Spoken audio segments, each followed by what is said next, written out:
और अब बात दुनिया के सबसे चालाक जानवर लोमड़ी की। खुद के अस्तित्व को बचाने के लिए लोमड़ी की चालाकियां नाकाम नजर आने लगी हैं और अब इंसान उसके अस्तित्व को बचाने की कवायद में जुट गया है। एक रिपोर्ट। मुश्किल में चालाक लोमड़ी, क्या कहानियों में रह जाएगी लोमड़ियां? अपनी चालाकी के लिए मशहूर लोमड़ी मुश्किल में है। मध्य प्रदेश के मालवा निमाड़ का वातावरण लोमड़ियों के लिए माकूल माना जाता है, लेकिन अब यहां भी लोमड़ियों का वजूद खतरे में है। आपको जानकर हैरत होगी कि इंदौर के रालामंडल अभ्यारण्य में महज 8 लोमड़ियां बची हैं। वहीं मालवा निमाड़ के जंगलों में भी ये प्रजाति कम ही देखने को मिलती है। प्राकृतिक संसाधन खत्म होने और ह्यूमन डिस्टरबेंस के कारण इनकी संख्या दिनों दिन कम होती जा रही है। इस बात का खुलासा नेशनल जू अथॉरिटी को इंदौर जू प्रबंधन की ओर से भेजे गए पत्र में हुआ है। हम लोग चाह रहे हैं कि जो मालवा और निमाड़ के रीजन में ये काफ़ी बहुतायत में पाई जाती थी, लेकिन कुछ समय से ये देखने में आ रहा है कि इनकी संख्या डे बाय डे इसकी कम होती जा रही है।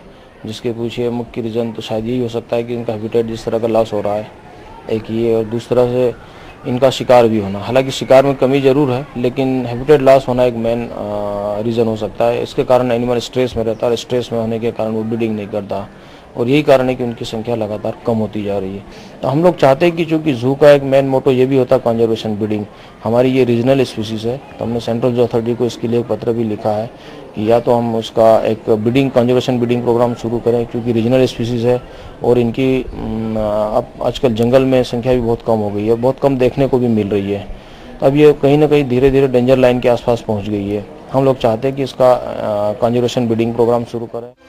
इन सब कारणों के साथ ही सरकारी नियम कायदे भी इस प्रजाति के लिए खतरा बनते जा रहे हैं। खासकर आदिवासियों को जंगलों में खेती करने की अनुमति देना लोमड़ियों के लिए बड़ा खतरा साबित हो रहा है।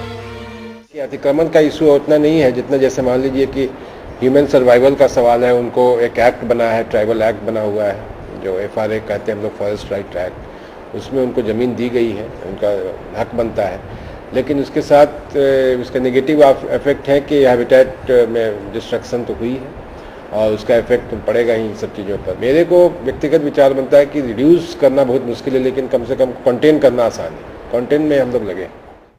लोमड़ियों के अस्तित्व को बचाने के लिए इंदौर जू प्रबंधन ने कवायद शुरू कर दी है। इसके लिए जू प्रबंधन ने एनिमल एक्सचेंज प्रोग्राम के तहत बिलासपुर से लोमड़ियों का एक जोड़ा इंदौर लाने की योजना तैयार की है।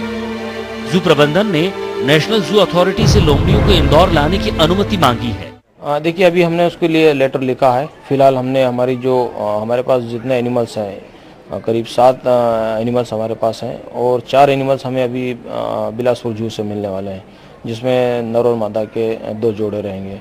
उसकी परमिशन हमको सेंट्रल जू अथॉरिटी से मिल चुकी है और मोस्ट प्रोबेबली हम लोग इस मंथ में उनको लेके आ जाएंगे। इंदौर जू प्रबंधन की ये कवायद सराहनीय तो है, लेकिन सवाल फिर भी उठता है, क्या अकेले जू प्रबंधन की इस कवायद से लोमड़ी के अस्तित्व को बचाया जा सकता है?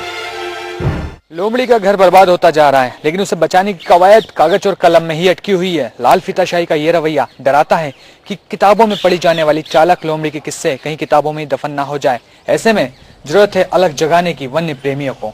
कैमरामैन हेमंत शर्मा के साथ वसीम अहमद, बंसल न्यूज, इंदौर।